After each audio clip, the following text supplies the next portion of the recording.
Bonjour Lionel. Bonjour Anne, bonjour Nick, bonjour.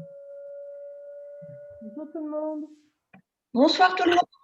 Bonjour. Bonsoir Dominique. Bonsoir Agnès. Bonsoir. Bonsoir. Bonsoir à tous. Bonsoir. Bonsoir. Voilà, oui, mais c'est bon. Hein. Pourquoi Oui, j'ai trouvé. Bonsoir à tous. Bonsoir. Non, mais pourquoi c'est Alors, pas là, enregistrement. Je peux enlever ça, mais pourquoi on n'est pas étalé comme on était l'autre fois? On est là, mais oui, il faudrait mettre. Je ne sais plus comment on fait. Non, il y avait une histoire de plein écran aussi. Ça y est. Ah, c'est bien là, regarde, c'est très bien. Ça. Très bien. Bonsoir Jean et Stop. Juliette. Bonsoir Lionel. Je crois qu'on nous entend. Bonsoir On va désactiver le son, c'est là. Tu veux désactiver le son? Non, Oui, non. Agnès. Bonsoir Yves, bonsoir Pierre. Agnès. Bonsoir. Bonsoir Dominique. Bonsoir tout le monde. Bonsoir Yvette. Bonsoir Yves et bonsoir Pierrette. Chantal. Bonsoir à tous, mais on ne m'entend pas. Voilà. Si, on entend très bien. Bonsoir Monique. Bonsoir. Bonsoir Monique, bonjour. Bonsoir Agnès, Jean-Marie. Bonsoir. Mon micro. Bonsoir Monique. Bonsoir Agnès. Agnès. J'ai pas mon. Ah, Yvette. Yvette. Bonsoir. You can. Qui est-ce qui nous a dit beaucoup ce soir? 2 fois. Voilà. Tu veux, voilà, là tu l'as ouvert. Bon. Écoute, Ça, c'était Monique Lacuire. pourquoi il y a toujours l'iPhone de Nadia? Parce qu'après, Pourquoi on est toujours deuxième? je sais pas, parce que tu as commencé tout de suite. Enfin, j'ai commencé. Mais tu sais qu'il y avait tout à l'heure, Maintenant, il n'y a plus le micro. l'autre fois, il y avait le nombre de personnes qui étaient là. Vous avez dans votre, c'est genre Marie-Nicole, on vous entend. Oui. Vous avez en Oui. haut à droite, vous avez normalement quelque chose marqué affichage. Et si vous mettez sur cliquez, vous pouvez Affichage. accéder à affichage galerie. Ah, Et à ce voilà. moment-là, vous avez toutes les petites vignettes qui apparaissent. Oui. Et puis après, Ah, oui. c'est en Très bien. Et c'est en bas à gauche que vous pouvez désactiver le son. Voilà, très bien. On désactive. Moi, c'est bon. Ce soir. Encore une seconde. Christine qui arrive. Voilà. Et pourquoi est-ce qu'on ne me voit pas? C'est ça. Il faut C'est mettre par la là. caméra. Chantal. Il n'y a que Chantal et tout qu'on ne voit pas, mais si vous branchez votre caméra, On n'est pas là. Pourquoi on ne me voit pas? Qui c'est parle? là. Qui parle? C'est quoi? C'est Chantal peut-être? Oui, on Chantal ne me et voit Claude. pas. Chantal, c'est que votre caméra, Chantal et tout, votre caméra, effectivement, n'est pas branchée. Nous, on ne vous voit pas. Et du coup, la seule chose que vous pouvez tenter, c'est en bas à gauche, vous avez activé la vidéo. Et vous pouvez tenter d'activer la vidéo. Et si ça ne marche pas, c'est que c'est un problème de caméra d'ordinateur ou de. Et ça fait plusieurs fois, non? Oui, si on peut dire. C'est comme ça, la technique, Oui, Bon, alors, les gens. je vais essayer parce que c'est vrai que je vais essayer de remasser. Ça y est. Ah bonsoir Chantal. Voilà. Ah voilà. Ça va mieux. je vais arrêter le chapelet en Ukraine. Ah bah oui, on ne peut pas tout faire en même temps. C'est la règle de base de la vie. Choisir, c'est renoncer. Bien, alors, tac, tac, tac. J'ai essayé de temps en temps, il y a des gens en liste d'attente. Quelle On Marie peut voir.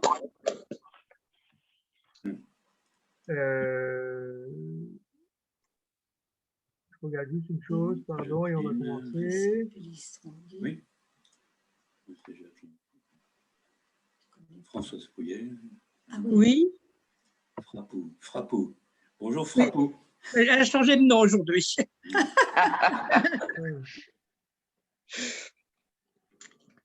Je suis en tenue camouflée. Ah bah oui. Oui. Bon.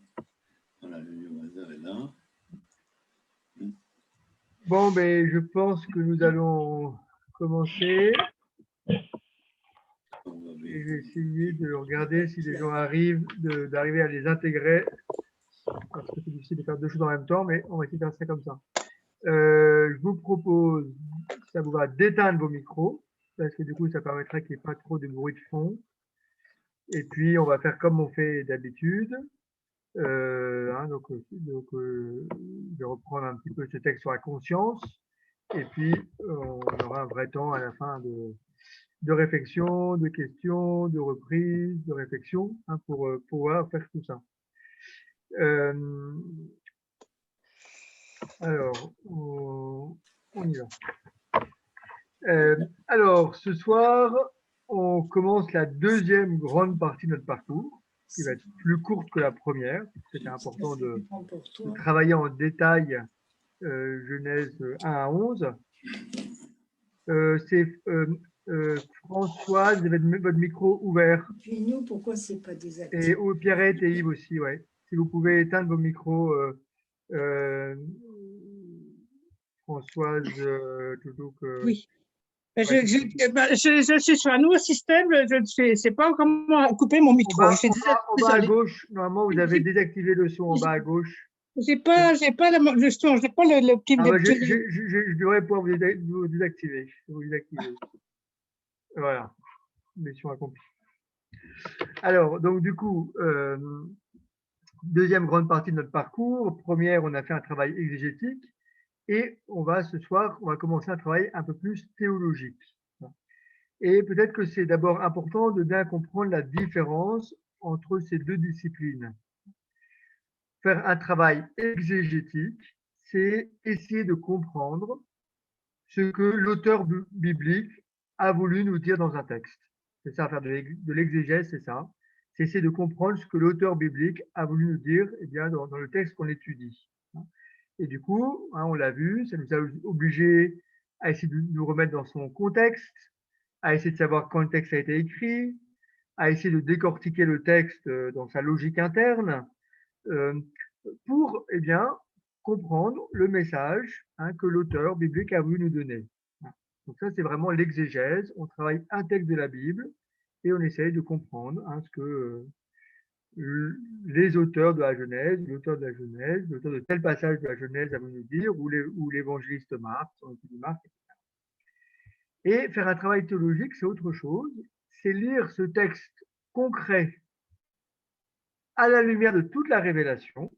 C'est-à-dire que maintenant, on prend plus simplement un texte, on lit ce texte à la lumière de toute la révélation, c'est-à-dire en lien avec toute l'écriture, et à la lumière du Christ, qui nous a pleinement révélé Dieu.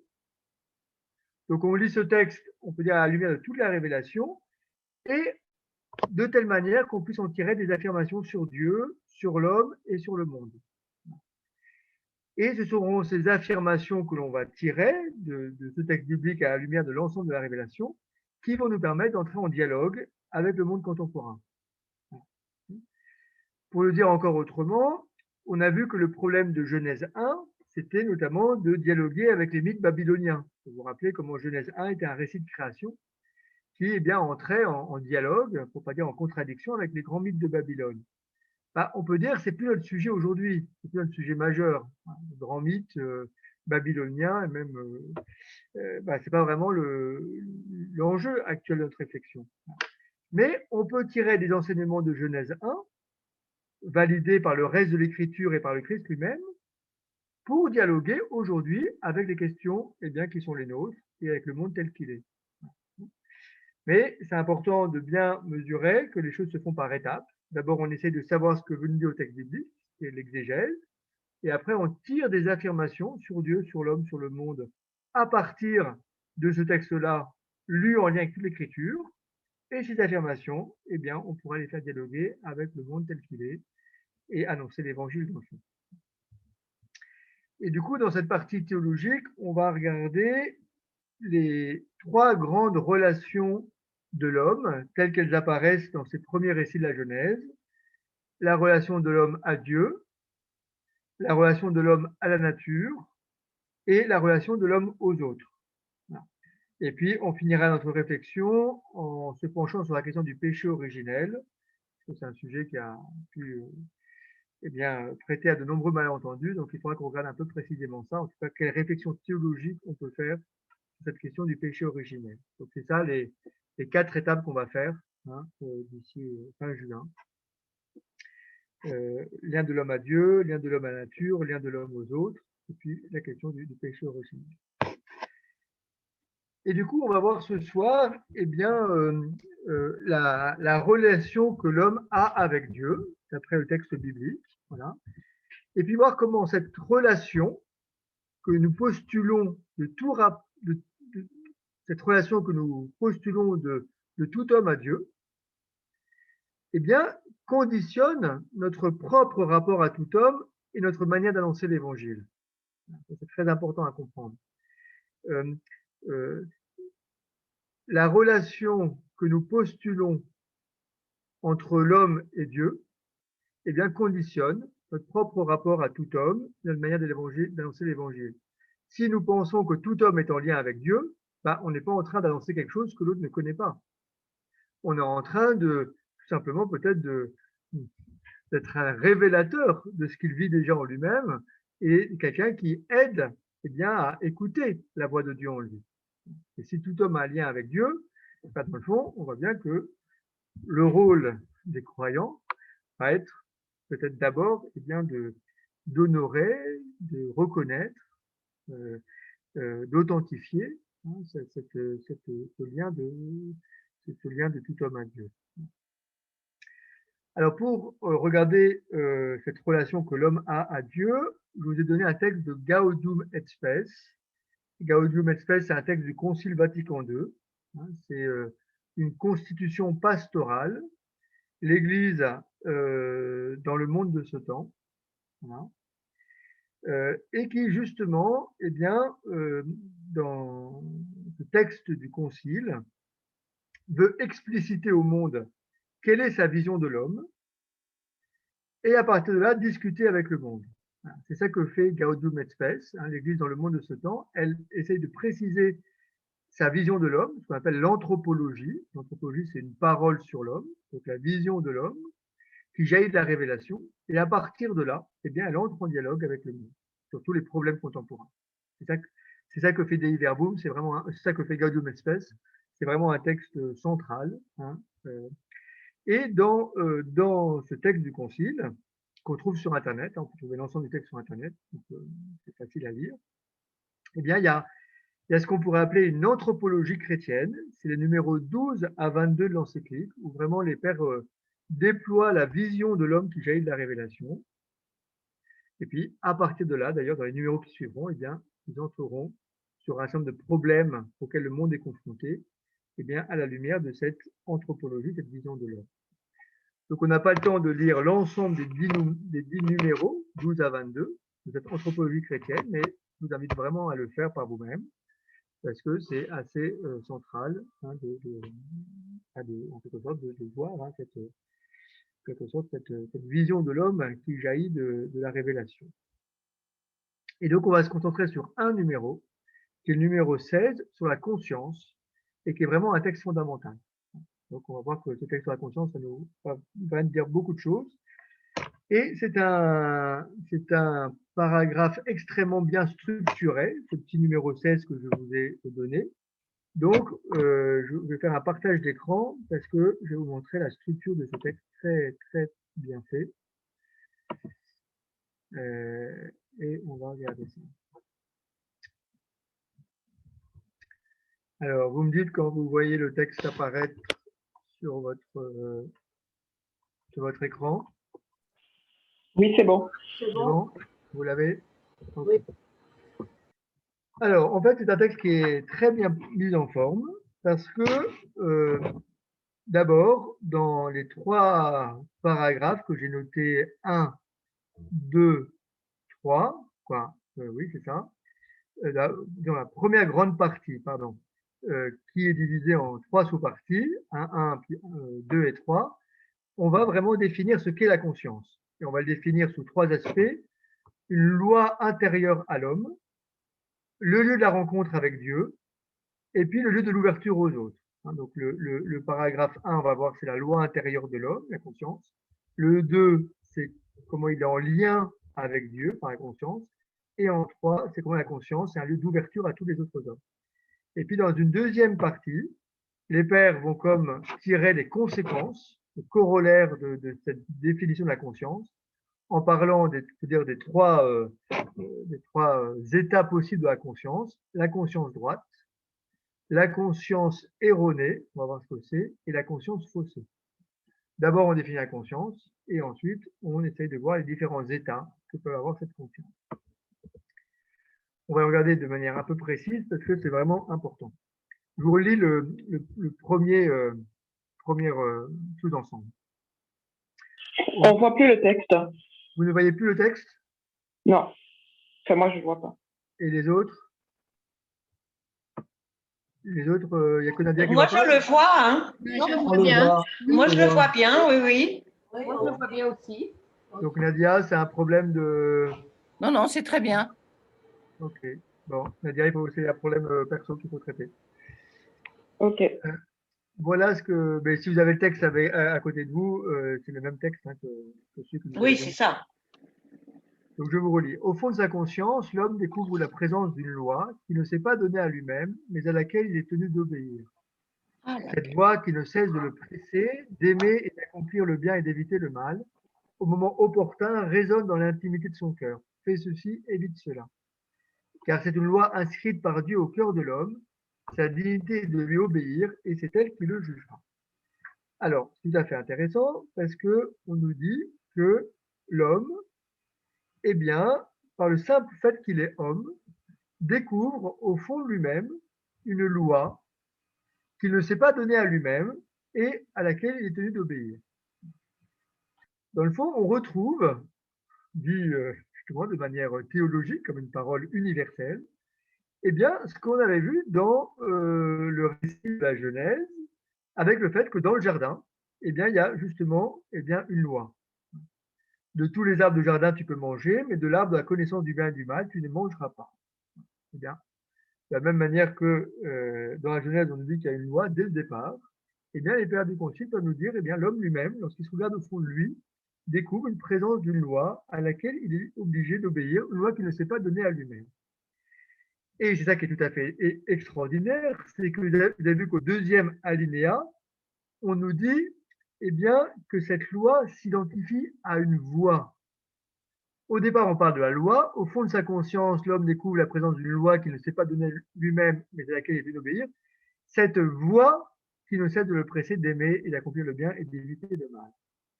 Du coup, c'est une loi qui s'identifie à une voie qui l'appelle.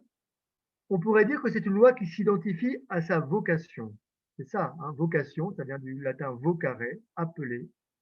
Eh bien, on voit que cette loi qui est en l'homme, eh bien, c'est comme eh bien, un appel. Hein, c'est une loi qui le conduit à accomplir sa vocation.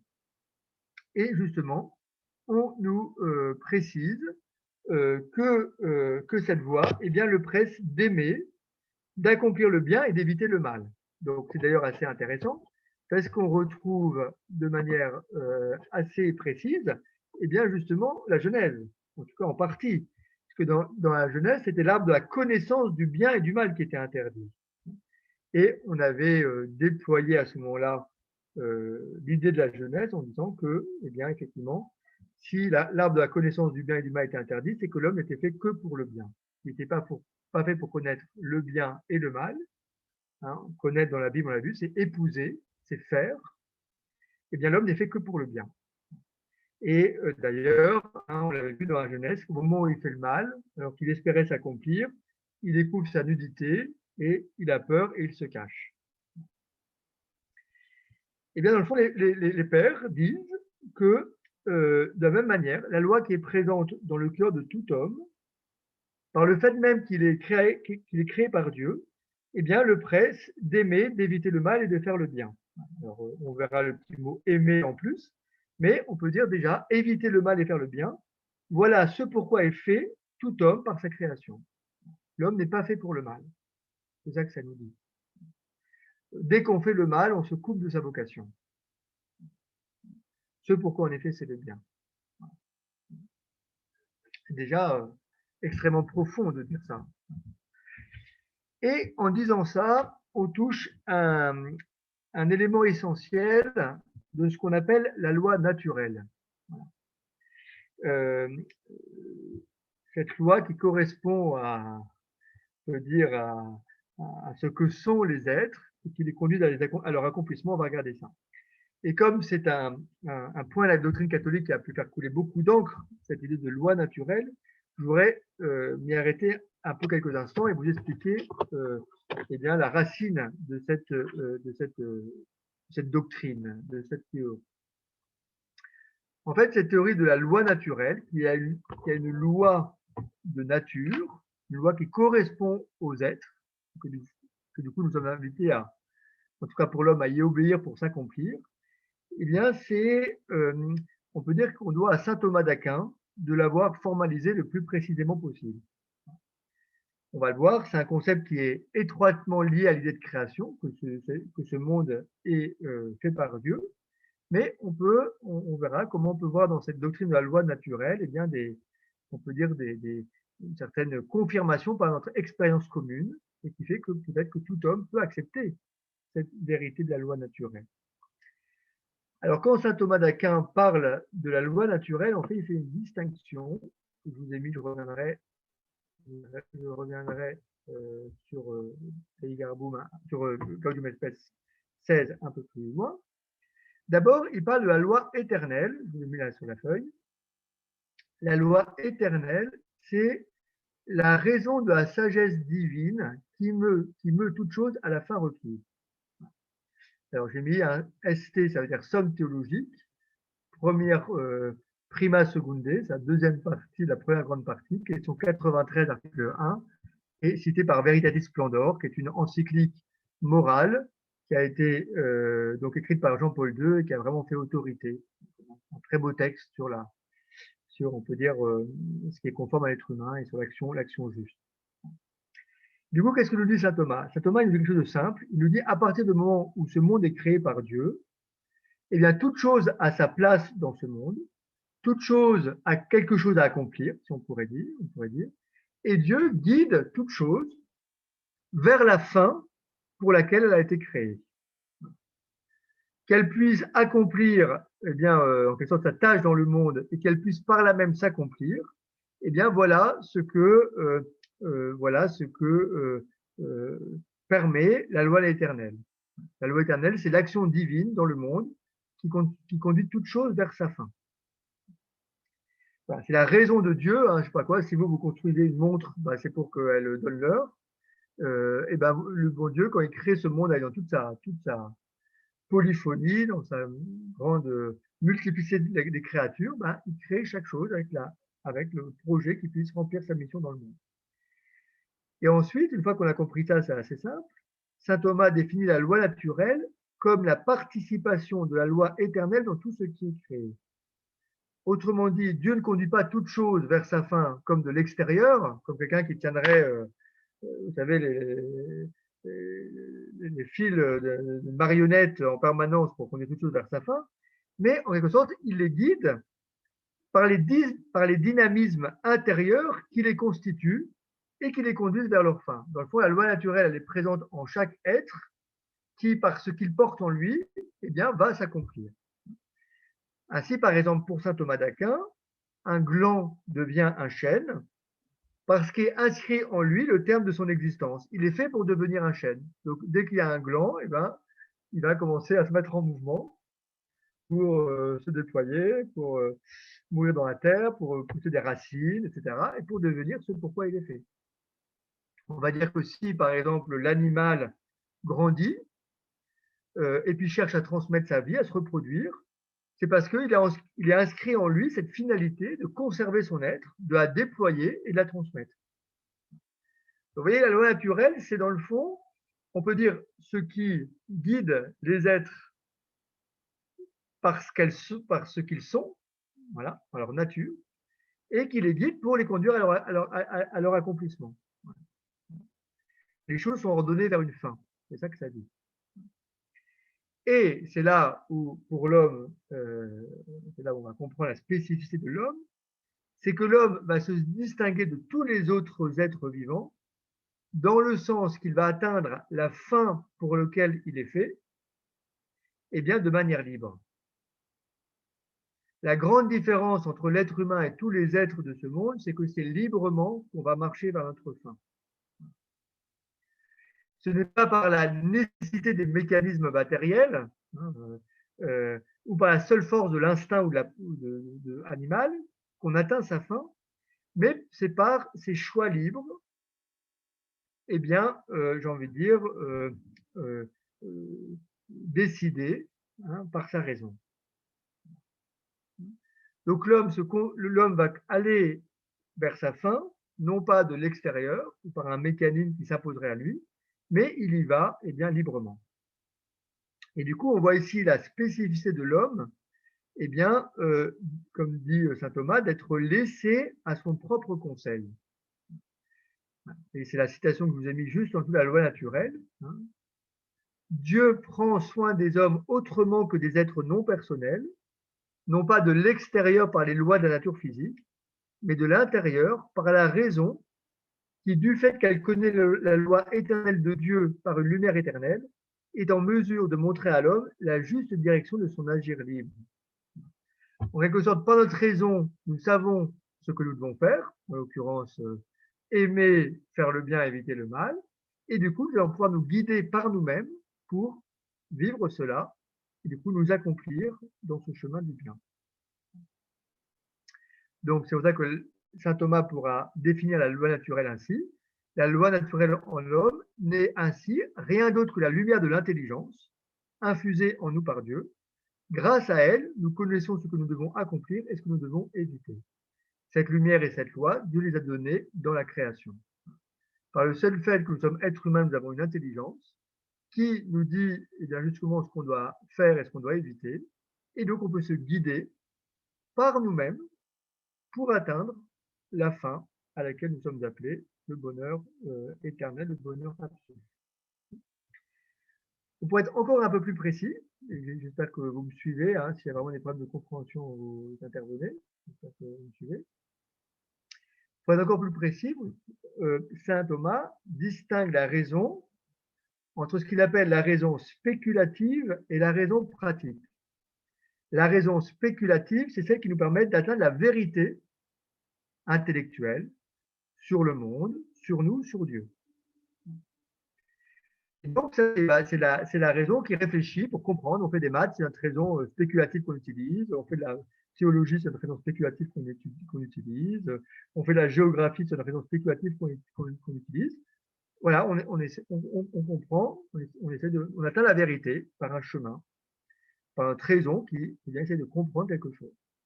Et cette raison repose sur des principes indémontrables, par exemple le principe de non-contradiction. Vous savez que, par exemple, si je dis que cette table est verte et en même temps que je dis que cette table n'est pas verte, les deux propositions ne peuvent pas être vraies en même temps, sinon c'est contradictoire.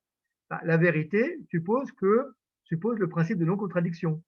Je ne peux pas dire deux choses contradictoires qui seraient vraies, sinon il n'y a pas de vérité. Eh bien, saint Thomas dit, il y a la raison spéculative d'un côté, mais on a aussi une raison pratique en nous. C'est la raison qui nous permet d'atteindre la vérité sur le bien qu'on a à faire.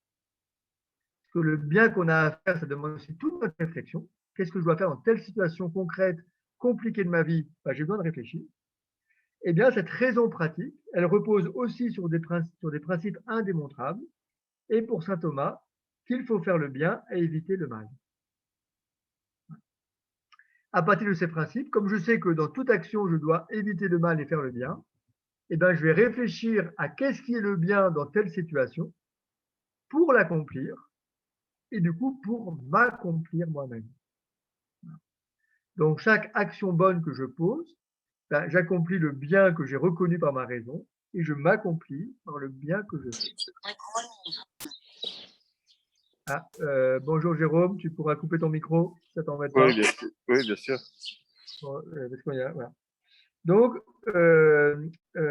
et donc, à partir de ces principes, hein, eh bien, l'homme va mettre en lumière tout un ensemble de prescriptions que saint Thomas appelle la loi humaine. Vous voyez, la loi naturelle, c'est le fait qu'il faut aimer, faire le bien, éviter le mal.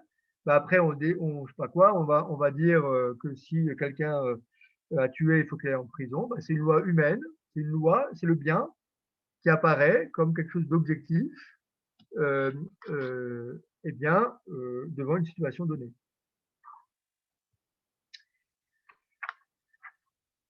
Alors ça, c'est, vous voyez, donc on voit la différence pour l'homme par rapport aux autres animaux. C'est, par rapport à tout le reste de la création, c'est que c'est librement, du coup, par sa réflexion et son raisonnement et ses choix libres, qu'il va eh bien, marcher vers son accomplissement. Voilà. C'est pour ça d'ailleurs qu'il n'y a que l'homme qui pourrait être jugé en définitive par Dieu, parce que l'animal est guidé par son instinct, il n'a pas le choix de pouvoir courir ou non derrière la souris qui passe devant lui. Enfin, l'être humain, il a la possibilité eh bien, de dire oui ou de dire non à un désir qui advient en lui. Voilà. Donc c'est vrai qu'on ne met pas d'animaux en prison, on peut dire, parce qu'on considère qu'ils ne sont pas capables d'un jugement moral et d'une action libre. Donc la conscience, c'est comme le lieu par lequel eh bien, on décide ce qui est bien, on l'accomplit, et puis bah, parfois aussi, on peut aussi faire le mal, hein, comme ce qui est contraire à la vocation. Alors, d'abord, on peut quand même réfléchir un tout petit peu à cette affaire-là, parce qu'on voit que cette doctrine de la loi naturelle, elle repose sur l'idée d'un univers finalisé. Voilà. Dans le fond, quand je vous dis que le gland a pour but de devenir un chêne, que l'animal a pour but de conserver son être et de le transmettre, que l'homme a pour but de s'accomplir dans le bien, en fait, ça repose l'idée que ben, tout ce qu'il y a dans ce monde a une fin, a un but. Et c'est pour ça que la loi naturelle, c'est un concept qui a été remis en cause fortement avec la science moderne. La science moderne, c'est ce qu'on appelle la modernité telle qu'on la vit, elle repose sur la science moderne. Et la science moderne, c'est Galilée et Descartes, deux grands penseurs du XVIIe siècle. Et pourquoi est-ce que ça va être remis en cause? Alors, très rapidement, mais vous allez comprendre. Vous voyez, avant Galilée, on pensait que si la pierre tombait vers le bas, c'est qu'elle a été faite pour le bas. Dans le fond, c'était Aristote qui avait développé ça. Il dit, ben, dans le fond, si elle tombe vers le bas, c'est qu'elle est faite pour le bas. Et quand elle est en bas, ben, elle ne bouge plus parce qu'elle a atteint son repos, son but. Et du coup, pour la faire bouger, eh bien, il faut un mouvement de violence, un mouvement de force pour l'obliger à bouger. Donc, il y avait même une théorie des lieux naturels. Chaque réalité matérielle avait un lieu naturel. Puis, quand elle était dans ce lieu naturel, elle ne bougeait plus. Et puis, quand elle n'y était pas, eh ben, elle s'y remettait par un mouvement naturel qui la conduisait dans son lieu naturel. Et tout ça a été remis en cause totalement par Galilée en disant, mais dans le fond, si la Terre tombe vers le bas, c'est pas qu'elle est faite pour le bas, mais c'est tout simplement que la Terre l'attire par la force de gravité, qui fait que deux corps s'attirent mutuellement. Et du coup, la Terre, la pierre, elle est plus faite pour le bas ou pour le haut. Elle peut être en orbite autour de la Terre, etc., etc. Si elle sort de la gravitation de la Terre, elle va se balader dans l'espace, etc. Et on va dire la même chose pour tout. On va dire si le vivant grandit, ce n'est pas qu'il doit accomplir sa taille d'adulte, hein, c'est ce que disait Aristote, s'il grandit, c'est qu'il est fait pour devenir adulte. Bah, tout simplement, on va dire c'est qu'une hormone de croissance agit sur ses cellules, sur cet organe, et du coup, c'est pour ça qu'il grandit. Voilà. Et du coup, l'idée de finalité a été, on n'a plus besoin pour comprendre le monde dans lequel on est. Et du coup, en balayant l'idée de finalité, la modernité a semblé balayer cette doctrine de la loi naturelle. Comme si, dans le fond, de dire que quelque chose avait une fin, et même que l'homme avait une fin, un but, une vocation, eh bien, c'était quasiment inaudible dans le cadre de la science actuelle. Mais aujourd'hui, il me semble que c'est important de le mesurer, après je vais revenir sur l'homme. Aujourd'hui, je crois que d'un point de vue philosophique, justement, l'idée de finalité revient dans la discussion. Pourquoi? Je vais nommer 2 points. D'abord, la science moderne, elle a évolué depuis Galilée, et on est arrivé au début du XXe siècle à l'idée d'un univers en évolution. Et dire un univers en évolution, bah, ça fait réfléchir quand même sur le sens de cette évolution. Et comme l'arrivée d'un être pensant qu'est l'homme était fortement improbable, on dit que si les constants de l'univers avaient été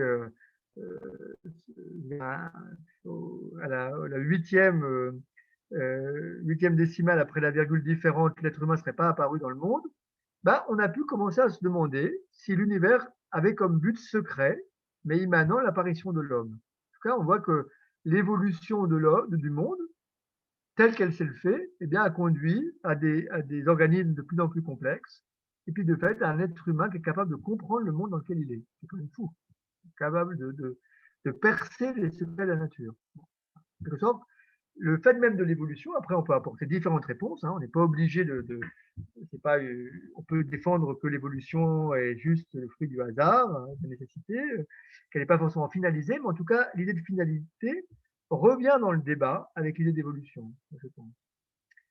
Et puis, la deuxième chose, c'est que les progrès des sciences de la nature nous ont montré, selon l'expression du pape François, que tout est lié et que chaque réalité naturelle a une fonction dans l'écosystème. Par exemple, quand on déforestait l'Amazonie, parce qu'on avait compris tout ce qu'on pouvait faire avec le bois, voilà, donc là c'est la science moderne, j'ai compris qu'avec le bois, je peux faire des outils, je peux faire des feuilles de papier, etc. Donc je vais dans cette logique à mort. Donc je prends juste le bois et tout ce que je peux en faire. Et bien en fait, on oubliait que justement les arbres, la forêt, avaient une fonction essentielle pour capter le CO2, et qu'en déforestant l'Amazonie, c'est tout l'équilibre écologique qui est remis en question. Vous voyez, dans le fond, la science humaine, elle isolait on peut dire, les choses, on les met dans un laboratoire, donc on les isole du reste de leur environnement, on essaie de comprendre les lois de fonctionnement le mieux possible, et après on les utilise pour notre intérêt. C'est ça la science moderne. Enfin, la science moderne, en quelque sorte, eh bien, on peut dire qu'elle est remise en question dans le fait qu'on mesure qu'aujourd'hui c'est un tout, la nature. Et lorsque d'ailleurs eh bien, on exploite excessivement une réalité de la nature, eh bien la nature nous le rend, parce que en fait cette réalité, elle avait une fonction essentielle dans le tout. Du coup, vous voyez, peut-être qu'aujourd'hui, eh bien, nous sommes plus capables de comprendre de manière philosophique cette idée que chaque chose a sa place dans le monde et sa finalité. En tout cas, c'est une idée qui jaillit de la théologie de la création. Quand on dit que ce monde a été fait par Dieu, on dit bien que toute chose a une place dans ce monde. Elle réapparaît, peut-être cette idée, hein, de manière plus philosophique, c'est-à-dire en regardant avec le progrès de la réflexion humaine, en voyant que chaque chose a sa place, hein, et en réfléchissant sur l'idée d'évolution. Si on s'intéresse à l'homme, on appelle donc la loi naturelle pour l'homme, qui est le fait eh bien, que chaque être humain a à s'accomplir par ses propres choix, eh bien, en faisant le bien et en évitant le mal. Il est fait pour le bien. Et alors si ça vous amuse, je vous l'ai mis d'ailleurs en référence à la dernière des citations. Il y a il y a un organisme qui s'appelle la Commission théologique internationale, qui a écrit un texte qui s'appelle « À la recherche d'une éthique universelle, nouveau regard sur la loi naturelle ». Et il va réfléchir si on peut, si cette idée de loi naturelle, est-ce que tout le monde peut l'accepter? C'est-à-dire, est-ce que c'est simplement un concept théologique qui vient de notre idée de la création, ou est-ce que tout homme, par son expérience, peut reconnaître cette loi naturelle en lui? Est-ce que tout homme, même non croyant, peut reconnaître la présence de la loi naturelle en lui? Et c'est assez intéressant, ceux qui ont écrit ça disent qu'il y a par exemple une maxime morale avec laquelle tout homme pourrait être d'accord, et qui serait la suivante: ne pas faire aux autres ce qu'on ne voudrait pas qu'ils nous fassent. Dans le fond, tout être humain, pas besoin d'être croyant pour ça, serait d'accord avec avec ce précepte-là. S'il est d'accord avec ce précepte-là, c'est qu'il est d'accord que le bien, c'est de ne pas faire aux autres ce qu'on n'a pas envie qu'ils nous fassent. Et que du coup, on peut se mettre d'accord sur un bien qui nous comment dire, qui nous oblige tous et qui nous guide tous. Hein, c'est la citation, la dernière citation que j'ai mise sur la feuille de Saint Jérôme qui dit « C'est pourquoi juste est le jugement de Dieu qui est écrit dans le cœur du genre humain. Ce que tu ne veux pas que l'on te fasse, ne le fais pas à autrui. Qui ne sait que l'homicide, l'adultère, les vols et toute espèce de convoitise sont le mal, de ce fait que nous ne voudrions pas que cela nous fût fait à nous-mêmes. Si l'on ne savait pas que ces choses sont mauvaises, jamais on ne se plaindrait quand elles nous sont infligées. » Donc c'est intéressant quand même, hein, ce que dit là la commission théologie et raisonnable, c'est de dire oui, on peut, si on est un peu vrai, on peut se mettre d'accord sur un ensemble de préceptes qui fait que tout le monde sait que c'est mal, parce que personne n'a envie qu'on lui fasse, personne n'a envie qu'on le vole, personne n'a envie qu'on le calomnie, etc., etc. Et donc, en quelque sorte, on touche bien dans l'homme, dans tout homme, et même des non-croyants peuvent accepter ça, cette idée, eh bien, qu'il y a, on peut dire, une loi en l'homme qui l'oblige. Et ça, c'est la loi naturelle telle qu'on l'a vu. Hein, comme disent les pères du Concile, on va reprendre le texte de la conscience, qui dit qu'en tout homme, il y a une loi qui l'invite, qui le presse à aimer, à accomplir le bien et à éviter le mal. Alors, juste un petit point qui est assez intéressant, c'est que les pères du Concile, là, dans cette citation de Gaudium et Spes, vont prendre une petite distance intéressante avec saint Thomas d'Aquin. C'est que, tout à l'heure, je vous ai dit que les préceptes premiers de la loi naturelle pour saint Thomas d'Aquin, c'est éviter le mal et faire le bien. Et les pères de l'Église, ils rajoutent un petit mot qui est aimer, éviter le mal et accomplir le bien. Et ce petit mot aimer, il change tout. Pourquoi ? Parce que éviter le mal et faire le bien, ok, ça marque bien la frontière claire entre le bien et le mal. Dans le fond, peut-être chaque être humain sait que dès qu'il fait le mal, il n'est pas en train d'accomplir sa vocation, il n'est pas fait pour ça. Mais aimer, c'est beaucoup plus complexe. Aimer, c'est non seulement se garder du mal, effectivement, l'amour ne fait jamais rien de mal, mais aimer, c'est discerner le meilleur dans les situations concrètes de nos existences. Aimer, souvent, c'est pas choisir entre le bien et le mal, c'est souvent choisir entre plusieurs biens et choisir ce qui nous paraît le meilleur, le plus ajusté. Voilà, à une situation, à ce que Dieu attend de nous. Et dans le fond, alors ça, bon, c'est pas grave si ça vous paraît un peu compliqué, mais en rajoutant le mot aimer, les pères du Concile ne veulent pas faire une distinction trop grande entre ce qu'on pourrait appeler la nature, la vocation naturelle de l'homme et sa vocation surnaturelle. Comme s'il y avait une vocation naturelle de tout homme qui était juste d'éviter le mal et faire le bien, et puis il y aurait une vocation surnaturelle pour les croyants, qui serait d'aimer comme Dieu aime, de donner leur vie, de mourir comme le Christ est mort sur la croix, que ce serait juste le lot de quelques-uns qui auraient reçu la révélation de Dieu et qui serait appliqué à une loi surnaturelle, une loi divine, plus exigeante que pour les autres, voyez, plus radicale, plus engageante. En disant que dès le départ, l'être humain est fait pour aimer, il dit que dès le départ, dès qu'on est créé par Dieu, on a vocation à aimer comme Dieu aime. On peut dire qu'on a une vocation divine par le fait même qu'on soit créé. Tout être humain a une vocation divine. C'est ce que d'ailleurs les pères du Concile diront dans Gaudium et Spes un peu plus long, numéro 22. La vocation de l'homme est réellement unique, à savoir divine. Et du coup, ça veut dire que tout être humain, par le fait même qu'il est homme, est appelé à aimer comme Dieu aime. Et du coup, ça veut dire quoi? Ça veut dire que la révélation de Dieu, ce qu'on a vu, Dieu qui rentre dans l'histoire, l'appel d'Abraham, la vie du Christ, eh bien, nous aide à accomplir ce pourquoi on est fait de toute éternité. Et nous explique pourquoi on n'arrive pas à le faire. À cause du péché, etc., on s'est coupé de Dieu, donc on n'arrive plus à aimer comme il faudrait. Mais tout être humain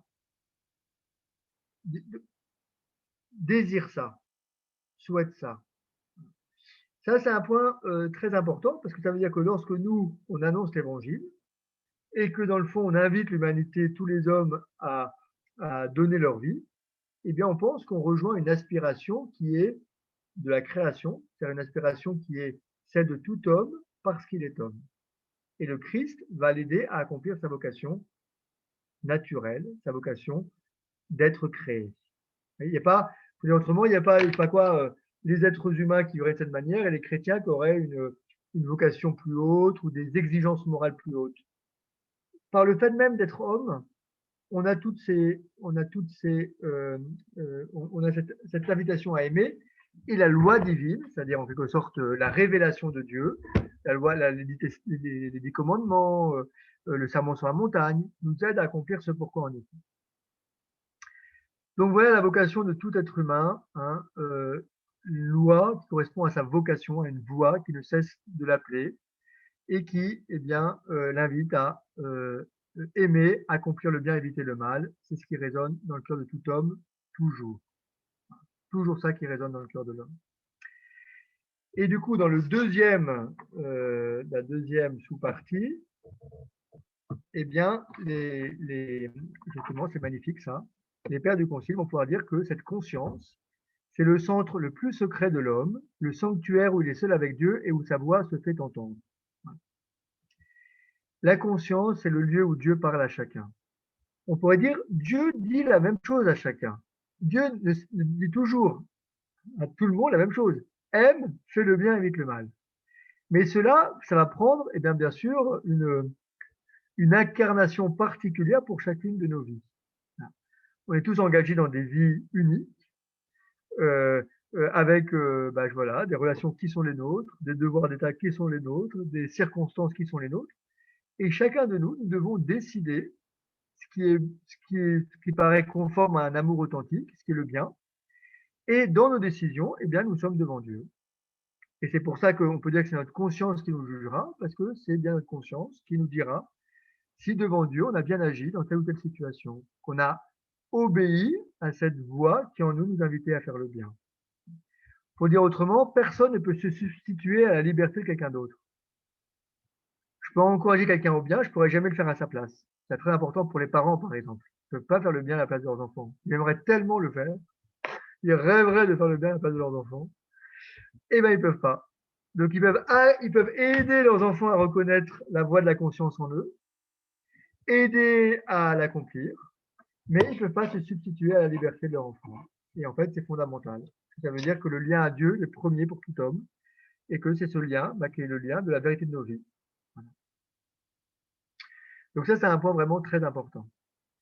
Et puis le troisième petit point, par fidélité à la conscience, les chrétiens unis aux autres hommes doivent chercher ensemble la vérité et la solution juste de tant de problèmes moraux que soulève aussi bien la vie privée que la vie sociale. Alors ça, c'est absolument aussi extraordinaire, c'est qu'on nous dit que la conscience, eh bien, est le lieu de dialogue avec tous les autres hommes. Pourquoi? Parce que les autres hommes qui m'entourent, eh bien, hommes et femmes, bien sûr, tous les êtres humains doivent être fidèles à leur conscience, et que du coup, eux aussi ont une voix en eux qui les invite à faire le bien, à éviter le mal et à aimer. Et donc, ensemble, avec cette lumière qui nous guide tous, on va pouvoir essayer de trouver des solutions à tant de problèmes moraux que soulève aussi bien la vie privée que la vie sociale. Alors, il y a beaucoup de choses dans cette affaire-là.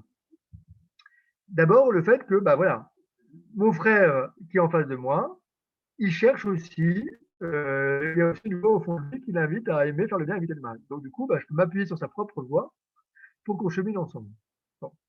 Et puis, autre point fondamental que ça dit, c'est qu'entre les principes premiers de la loi naturelle, aimer, faire le bien, éviter le mal, et les actions concrètes à poser dans les circonstances concrètes de nos vies, eh bien, il y a un sacré saut, vous voyez. C'est pas évident. Qu'est-ce qu'il faut faire aujourd'hui pour éradiquer la faim dans le monde? Quelle technique est acceptable et laquelle ne l'est pas? Comment on réagit devant la violence des jeunes? Je sais pas quoi. Vous voyez, c'est pas du tout évident en fait de savoir ce qu'il faut faire là. Et du coup, qu'est-ce qu'on a à faire? On a à chercher ensemble le bien dans ces réalités complexes. Autrement dit, les pères disent qu'il n'y a pas une réponse toute faite à toutes les questions morales que l'homme doit affronter, mais il a en lui la lumière qui va lui permettre de faire la réflexion unie aux autres pour discerner ce qu'il doit faire dans telle ou telle situation bien concrète. Vous voyez, on l'a vu tout à l'heure, on avait dit que la raison spéculative reposait sur des principes premiers, et à partir de là, on va construire, on va chercher la vérité, on va dire une parole qui correspond à la vérité. Et de la même manière, il va falloir nous aussi réfléchir, raisonner pour atteindre la vérité ensemble sur des problèmes complexes. Donc, il faut chercher ce qui est juste, c'est le fruit d'un combat. Et c'est pas évident de savoir ce qui est juste. Donc, parfois, il faut se creuser la tête, il faut réfléchir ensemble, il faut consulter, etc., etc. Il y a tout un travail moral que l'homme doit faire. C'est vrai que c'est important, même dans notre Église, de discerner ensemble sur tel ou tel problème actuel, qu'est-ce qui est bien. Et parfois, voilà, on ne pense pas pareil, mais comment s'écouter et chercher ensemble. Et puis, dernier point, saint Thomas d'Aquin dit cette phrase extraordinaire, il dit dans le domaine moral, plus on rentre dans le concret, plus il y a d'indétermination. Ça veut dire quoi? Plus on rentre dans le concret, plus il y a d'indétermination. C'est que souvent les principes moraux, bon, c'est pas trop compliqué. Je sais pas quoi, il faut aimer, il faut pas tuer, il faut être...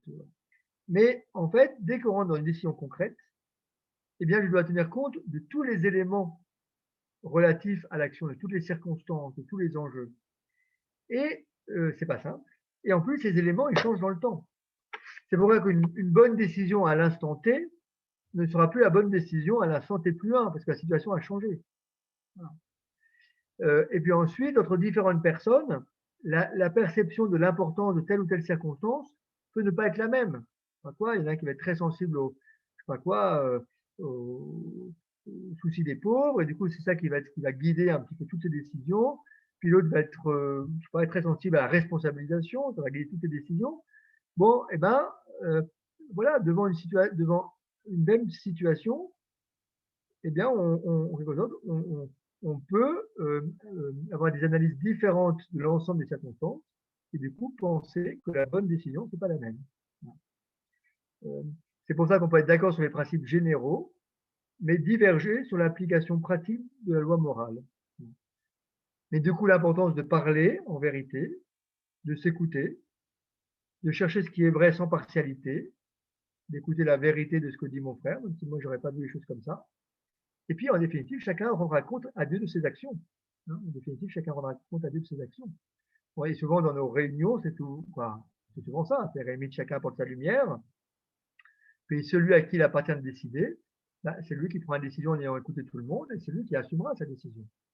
Ça me paraît aussi fondamental.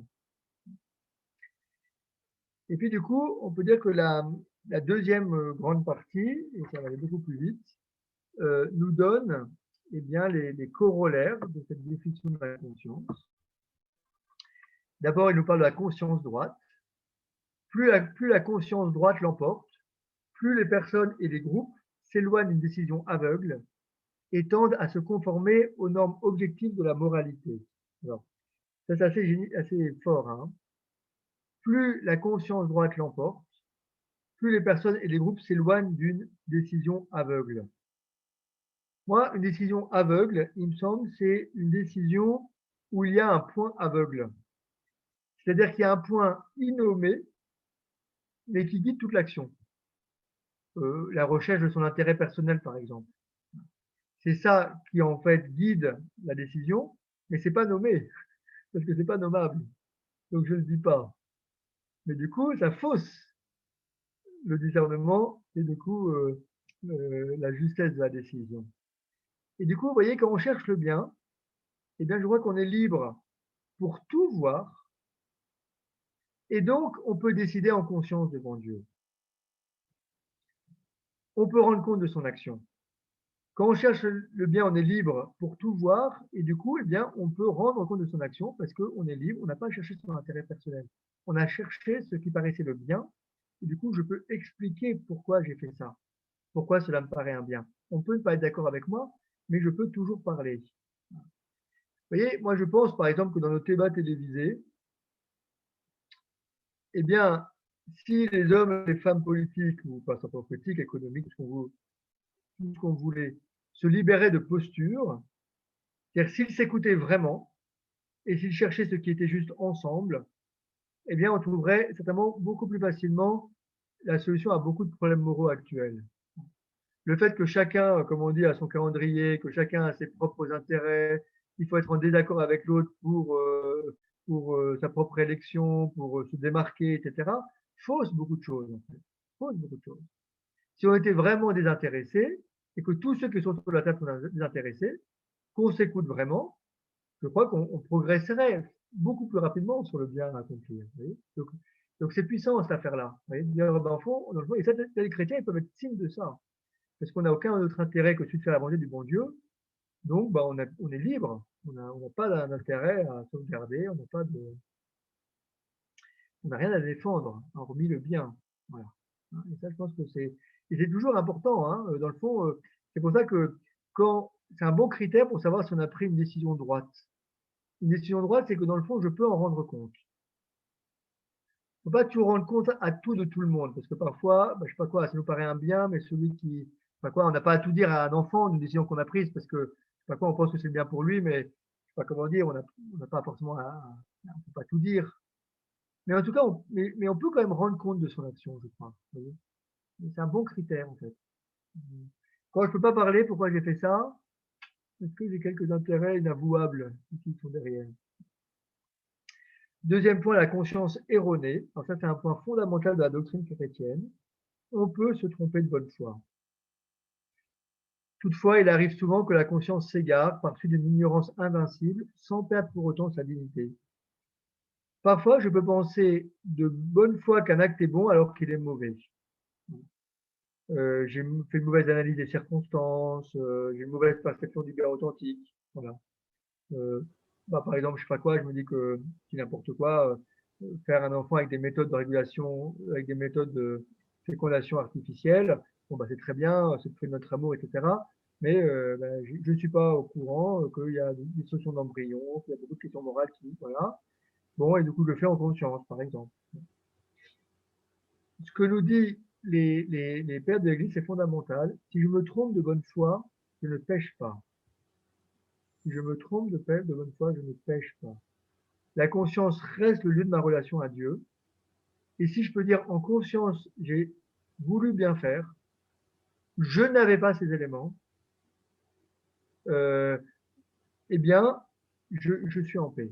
Et c'est fondamental. Vous voyez, la conscience morale, le péché, c'est de faire du mal en sachant que c'est mal. Si je fais un mal en ne sachant pas que c'est mal, eh bien, dans le fond, en tout cas, j'ai pas commis un péché, je perds pas, ma conscience ne perd pas sa dignité, comme dit le Père. Eh bien, ma conscience rend témoignage que devant Dieu, j'ai cherché à faire le bien. Mais les pères précisent tout de suite qu'il faut faire très attention, que la conscience peut être faussée.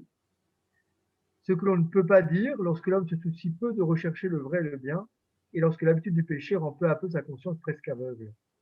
Si je reprends la question, par exemple, de fécondation in vitro, on pourrait dire que le devoir de tout être humain avant d'utiliser une technique, c'est d'être bien au courant des enjeux et j'ai envie de dire des implications de cette technique pour savoir si elle est moralement juste ou pas. Donc, si j'ai pas fait le travail de vraiment m'assurer que ce que j'allais faire, c'est bien, conscience erronée ou conscience faussée, c'est ambigu, vous voyez. Si je prends une décision, parfois, on sait bien qu'avant de prendre une décision, je dois me former, je dois réfléchir, je dois prendre conseil, je dois comprendre la situation, je dois me renseigner. Et c'est ça que je dois faire aujourd'hui pour prendre une bonne décision demain ou dans un mois. Si je fais pas ce travail-là, dans le fond, j'ai pas obéi à ma conscience qui m'avait invité, exigé même de me former, de bien comprendre la situation pour agir bien. Donc c'est là la petite subtilité entre la conscience faussée et la conscience erronée. La conscience faussée, c'est une conscience qui n'a pas pris, j'ai envie de dire, les moyens d'être capable de choisir le bien. La conscience erronée, c'est celle qui a pris tous les moyens pour choisir le bien, qui se trompe, qui fait un mal, mais qui reste en paix devant Dieu, parce que c'est pas un péché, on n'a pas voulu mal faire. Voilà. Alors, je conscience que c'est peut-être un peu technique, tout ça. Donc, n'hésitez pas, je vais quitter le partage d'écran. Je mettrai cette feuille-là sur avec les citations de saint Thomas d'Aquin, tout ça sur le site, hein, vous retrouverez. Mais on peut tout à fait prendre un bon temps d'échange sur des choses concrètes, pratiques, pas assez claires, comprises, hein, Oui. ou sur des enjeux de tout ça. N'hésitez pas. Allons-y. Alors, j'ai une heureuse nouvelle à vous annoncer. Pendant que vous parliez, j'ai appris la naissance de ma 5e arrière-petite-fille. Alors, je vais partager. Voilà. Merci, Christine. Merci, super nouvelle. Oui. Partage ça va. Félicitations à Christine. Et comme j'ai pris la parole pour la féliciter, je vais la garder. Je voulais dire que il est intéressant aussi, parallèlement à cet exposé, d'explorer l'apparition de la conscience dans le cadre de l'évolution. C'est en particulier le point de vue, l'aspect, la démarche de Pierre Teilhard de Chardin, qui voit apparaître dans l'évolution une loi qu'il appelle une loi de complexité croissante et de conscience croissante. Effectivement, à mesure que l'homme se développe, devient plus complexe au plan de ses capacités cognitives, de son système nerveux, il est capable, et en particulier au moment où le langage entre les hommes prend sa place, l'homme, par lui-même en quelque sorte, est capable, en examinant les relations sociales, de mettre au point, de dire quelque chose d'élémentaire sur l'éthique et la morale. Par exemple, ne pas tuer son semblable, évidemment, c'est pour ne pas subir de représailles. Vous voyez, également la loi de l'abolition l'interdiction de l'inceste, ça résulte aussi d'un jeu bien compris de relations sociales. Donc, tout ça pour dire que je ne veux pas dire que Dieu n'intervient pas, mais c'est un processus évolutif. Et progressivement, l'homme donc acquiert une constante parce que ses capacités cognitives augmentent et avec ses relations avec les semblables et puis aussi sa relation avec Dieu, c'est-à-dire que l'influence de l'Esprit Saint qui plane sur le monde, l'Esprit Saint qui plane sur le monde fait progresser la conscience de l'homme.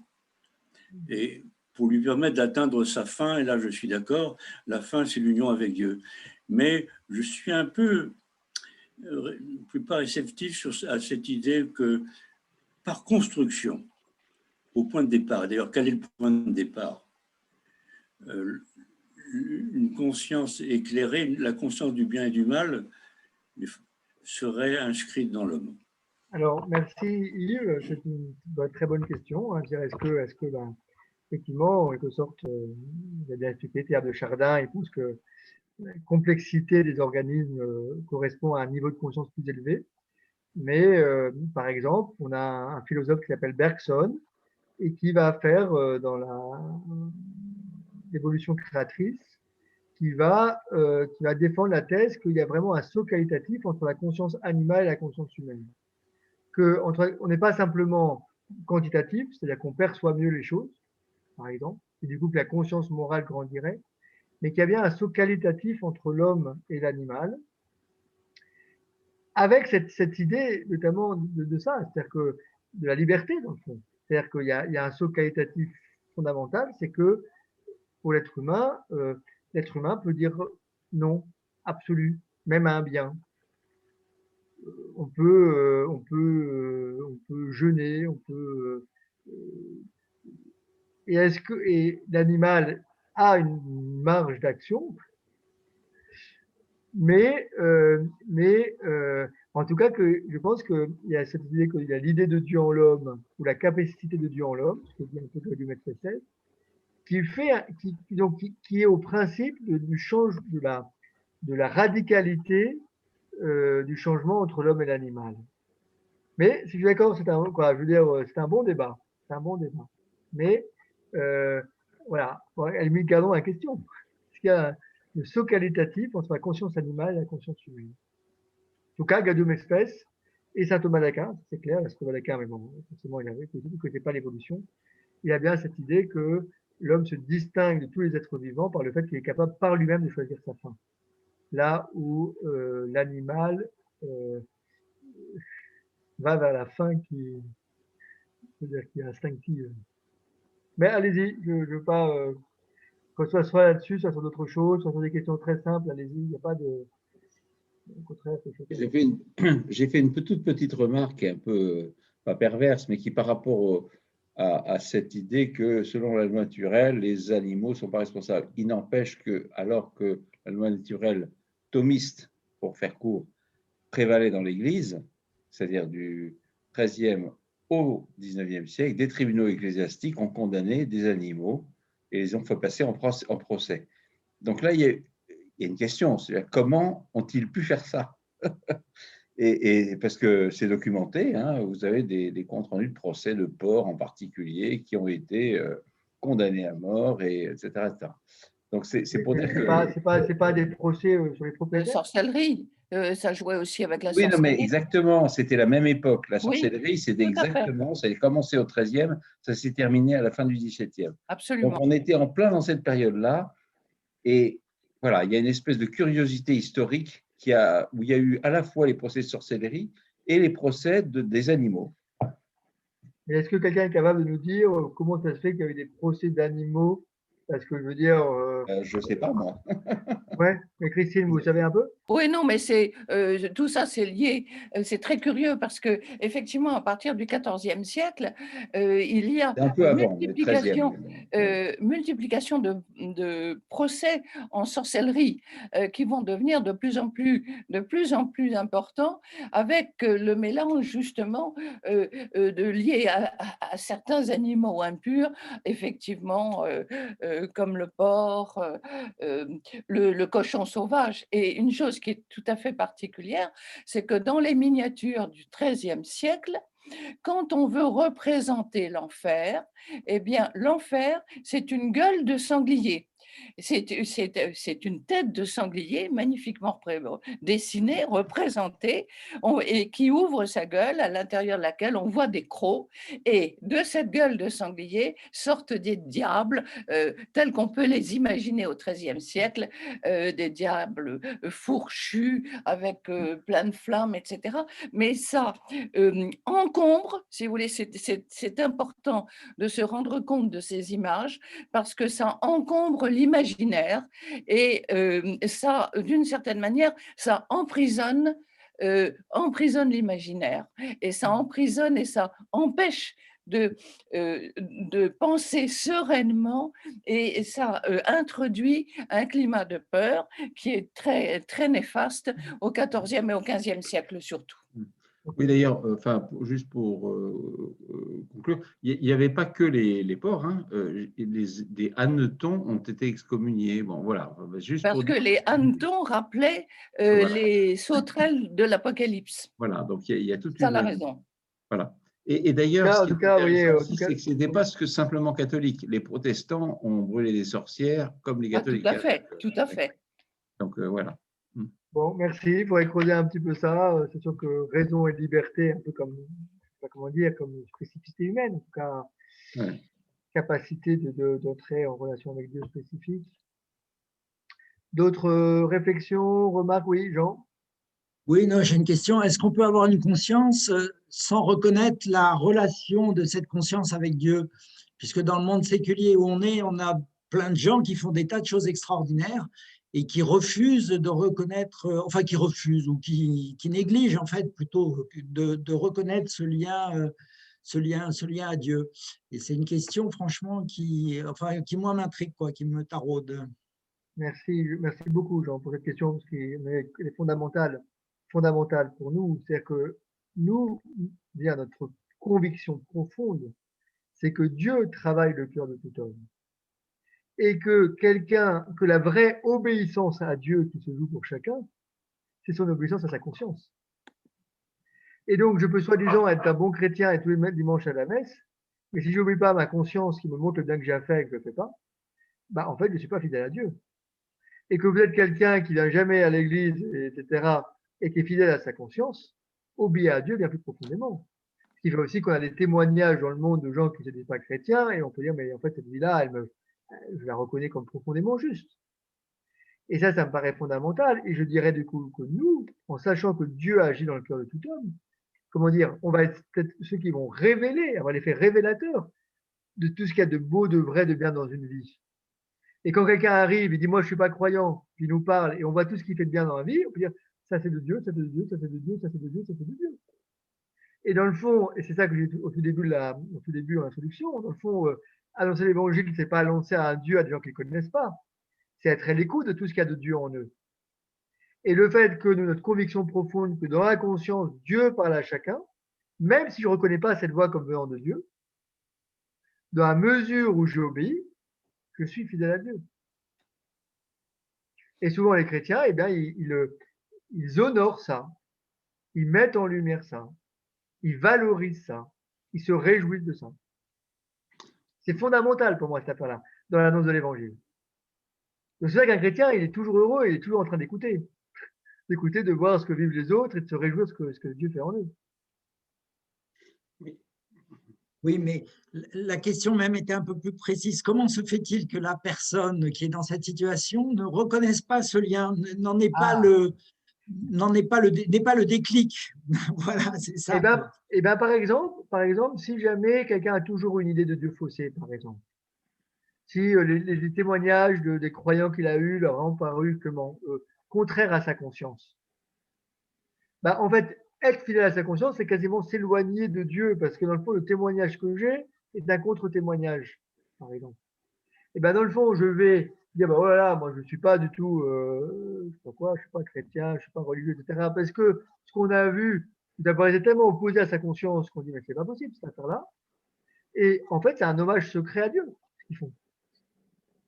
Donc je pense qu'il peut y avoir des circonstances, j'ai envie de dire, personnel, psychologique, même intellectuel aussi, qui fait qu'on peut ne pas reconnaître la voix qui est en nous. Mais le fait que, par exemple, quand on parle de Dieu, tout le monde sait de quoi on parle. Jamais vous verrez quelqu'un qui dit, mais tu parles de quoi là? On va dire qu'il existe quelque chose, tout le monde sait de quoi on parle. Ça montre bien qu'on a une forme d'idée de Dieu, tout. Et bon, voilà. Et je pense que, voilà. En tout cas, pour des raisons, on est né dans une famille athée, scientiste à mort, etc. Bon, on peut dire qu'on pense qu'il n'y a pas de Dieu. Dans la mesure où on est fidèle à sa conscience, on obéit à Dieu. Je dirais ça. Mais d'autres, allez-y, vous pouvez intervenir. Ou... Personnellement, je pense qu'il y a quand même un rejet de Dieu chez certains athées. Moi, j'ai ma sœur et mon beau-frère qui sont complètement athées. Et quand je commence à parler de Dieu, je les vois comme des chats, quoi, en train de se mettre en colère et de commencer à peuler, etc. Et me dire que Dieu, c'est l'homme qui l'a inventé. Ce qui est un raisonnement que j'ai déjà entendu X fois, évidemment. Mais je veux dire, il y a des gens qui refusent, et ce sont des gens bien, hein, mais ils refusent cette idée qu'on puisse les soupçonner d'être influencés par Dieu. Ça va jusque-là quand même, hein. Ils sont en colère, et c'est ça qui est le plus intéressant pour Dieu d'ailleurs. Parce qu'en fait, cette colère, s'ils étaient vraiment indifférents, ils ne seraient pas en colère. Merci Dominique. Voilà. Pourquoi il y a cette colère?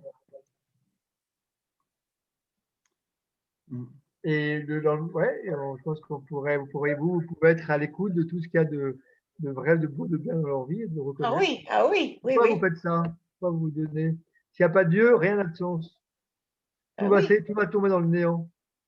Pourquoi faire le bien?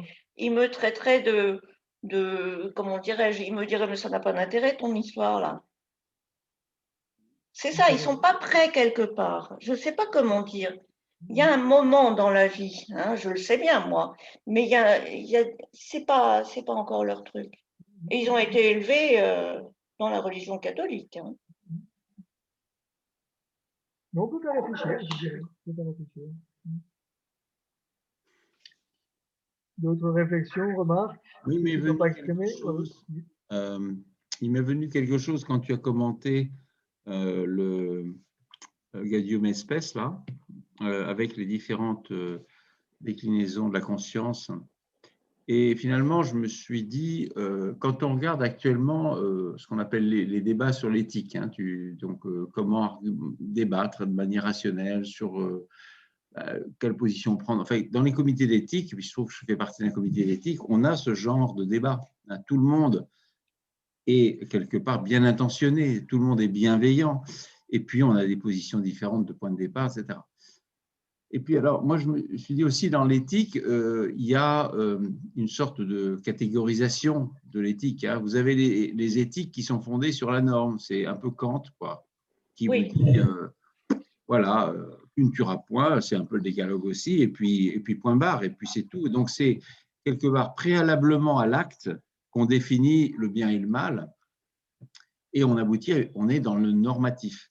Vous avez des éthiques qui sont plutôt sur le résultat, la conséquence, et qui vous disent, bah, finalement, moins de morts, c'est mieux que plus de morts, donc c'est ça qui compte, ou alors, et donc indépendamment de la manière dont ça s'est fait. Et puis l'éthique des vertus, ce qui est un petit peu d'ailleurs, à mon avis, la ligne de crête un peu difficile, mais dans lequel le christianisme se situe, c'est qu'on est dans l'action. Et étant dans l'action, finalement, on peut se tromper, hein, ce que tu as dit, c'est-à-dire qu'on peut avoir une conscience faussée parce qu'on manque d'informations, mais finalement, les vertus, ce sont les vertus cardinales et les vertus théologales, hein, la foi, l'espérance, la charité. Et donc, cette éthique des vertus qui revient un peu au premier plan actuellement, hein, je trouve que c'est la ligne de crête difficile entre être dans l'action plutôt qu'être simplement dans la norme, on dit à l'avance, ça c'est bien, ça c'est pas bien, ou être dans le résultat, finalement ce qui compte, c'est le résultat final. Voilà, donc j'ai une réflexion. Merci Jérôme, merci. Voilà. Je trouve que le christianisme, il est dans l'éthique des vertus, par principe. Ouais, merci. Dans la commission, le texte de la commission théologique internationale, si quelqu'un veut s'y plonger un peu, là, c'est un très beau travail.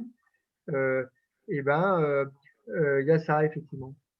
Justement, la conscience morale, c'est aussi c'est se façonner comme des êtres capables de reconnaître ce qui est vrai, juste et bon dans une situation, par l'expérience aussi, pour être capable de la force, aussi la force de rejeter le mal et de choisir le bien.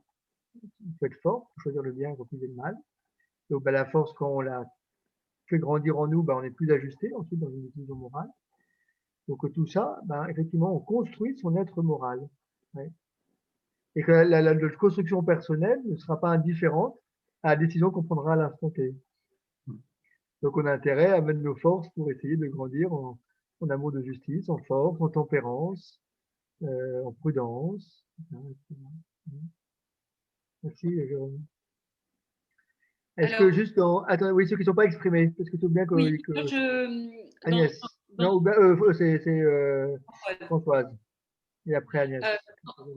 Dans tout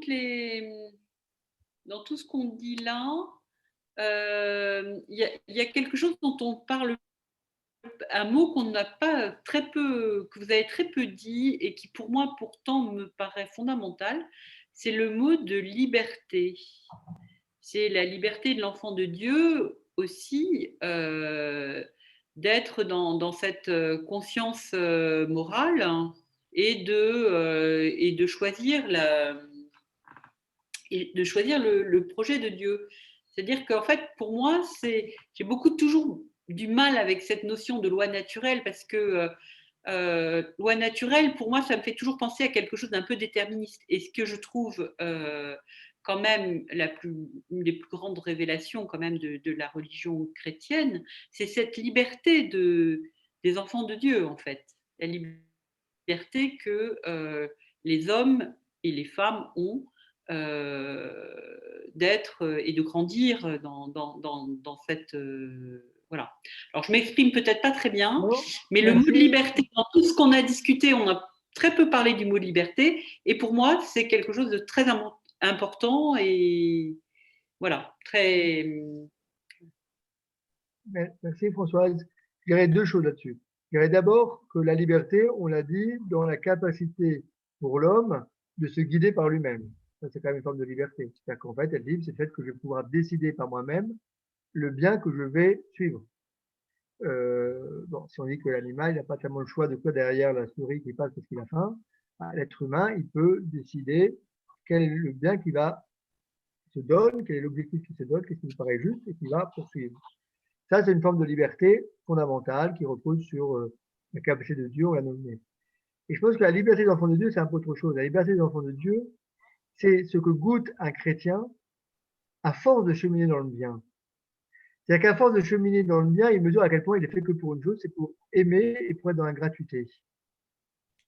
Et donc, quand on dit à quelqu'un, mais dans la liberté des enfants de Dieu, c'est qu'on renvoie l'autre à sa conscience pour voir si devant Dieu, c'est ce que Dieu lui demande. Il est libre comme un enfant de Dieu, c'est que c'est devant Dieu qu'il va prendre sa décision. Donc, si je dis, est-ce que vous voulez bien faire du caté dans la liberté d'enfant de Dieu, ça veut dire discerner si c'est bien ce que Dieu vous demande. Et qu'on trouve sa plénitude, sa liberté justement pleine dans ce chemin du bien qui nous montre à quel point, de plus en plus, à quel point on est fait pour la gratuité. Parce que le bien, c'est gratuit. Le bien, il n'est pas intéressé. Et du coup, plus je rentre dans le bien, plus je rentre dans la gratuité de ma vie. Et la gratuité de la vie, c'est la gratuité en même temps que je reçois de l'amour de Dieu et celle que je donne dans ma vie. Et on est fait pour ça.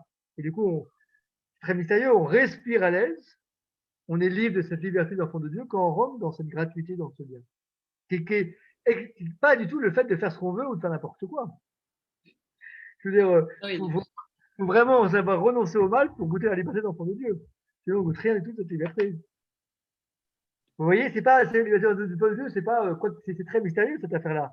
C'est décide devant Dieu, parce que j'ai une confiance absolue que Dieu te guide pour savoir ce que tu as à faire. C'est là que tu as la lumière pour savoir ce que tu as à faire. Donc je te livre ça et je te invite à discerner devant mon Dieu. Donc tu peux me dire non si tu penses que c'est pas bien, mais discerne devant Dieu. Et quand on discerne devant Dieu, c'est tout sauf un caprice. C'est vraiment un choix spirituel. Moi, par rapport à ça, je ne peux pas m'empêcher, parce que je sais ces débats sur la liberté, sur l'autonomie, enfin, on les a en permanence dans le comité d'éthique, hein, donc le primat de la liberté. Moi, j'ai à chaque fois le point de vue de dire oui, mais enfin, il y a la liberté, mais un individu ne dépasse un individu, mais c'est une personne en relation. Et puis pour moi, ça vous dérangerait peut-être pas, mais je mets en avant la fraternité, c'est-à-dire que on est une liberté effectivement, mais en relation. Et pour moi, c'est très important dans la manière de porter des jugements, c'est-à-dire que le souci des plus vulnérables, pour moi, il est premier dans les décisions, et très souvent, dans les discussions qu'on va avoir, qui se terminent en juridique, sur le droit de propriété des données, le droit de l'individu, le droit de la liberté, on finit par être obnubilé par la liberté. Je dis attention, la liberté, c'est une liberté d'une personne, et la personne est en relation, et la personne, ça veut dire qu'elle dépend des autres et qu'on est tous vulnérables. Et je trouve que c'est extrêmement important de rappeler ça dans ce débat sur la liberté. Voilà. Bon. Merci pour la parole, mais je trouve que c'est très important et c'est très conforme à ce que dit la foi. C'est pas liberté, c'est pas je fais ce que je veux à partir de simplement moi-même. C'est j'obéis à Dieu et obéir à Dieu, c'est aimer ton frère. Et donc aimer ton frère, c'est prendre soin de lui, de sa fragilité, de tout ça. Donc c'est pas du tout tu fais ce que tu veux, ce qui passe par la tête. C'est est-ce que là ce que tu vas faire correspond à un amour authentique? Et est-ce que tu prends soin du frère le plus fragile et tout ça? Je pense que c'est comme moi, j'entends tout à fait ce que dit Jérôme, ça paraît fondamental. Et souvent, la liberté, on la trouve dans la relation à Dieu, et Dieu, il nous invite à aimer nos frères, vous voyez, à faire le bien, c'est-à-dire à aimer. Agnès, vous voulez prendre la parole? Oui. Non, mais ça me fait penser que dans certaines sociétés animales, il y a aussi cette idée de choix. Il y a notamment chez les fourmis, il y a des fourmis qui vont se suicider, donc qui font le choix d'arrêter de survivre pour la survie de l'espèce. Donc elles prennent conscience qu'elles sont en relation avec les autres.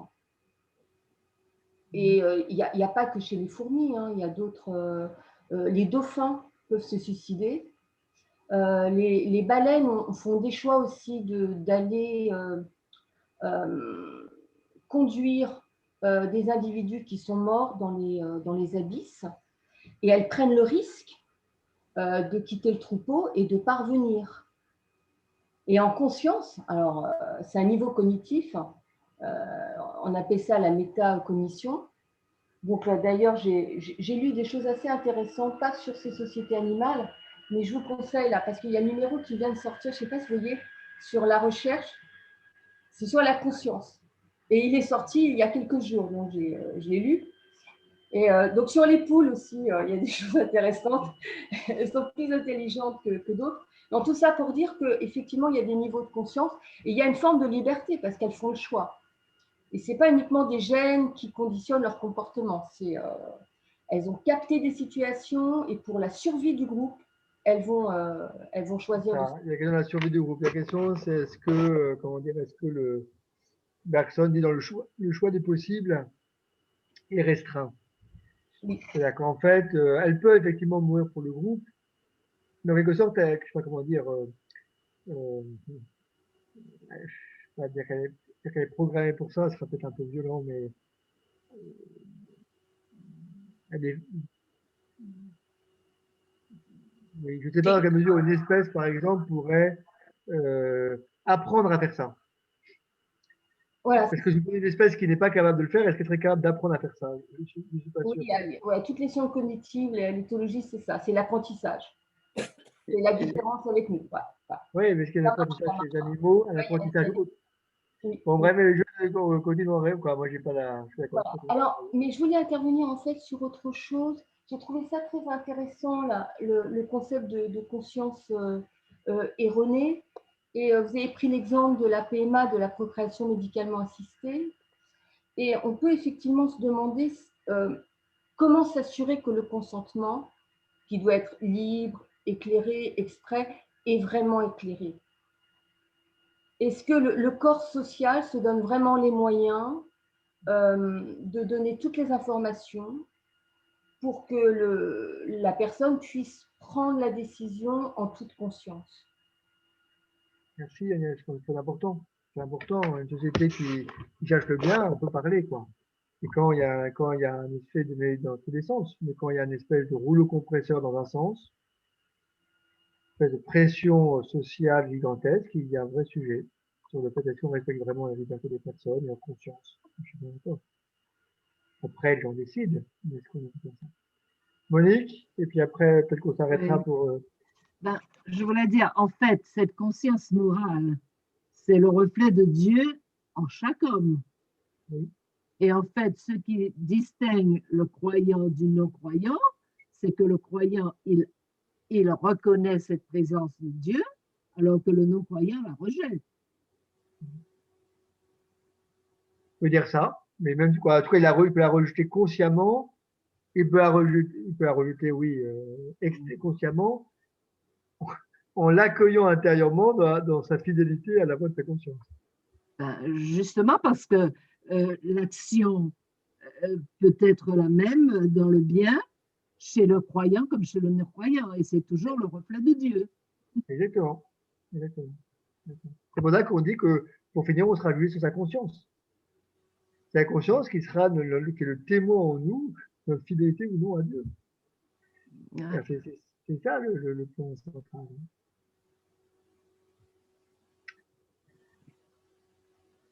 Bon, on s'arrête là peut-être, 10 heures, je crois que c'est sage.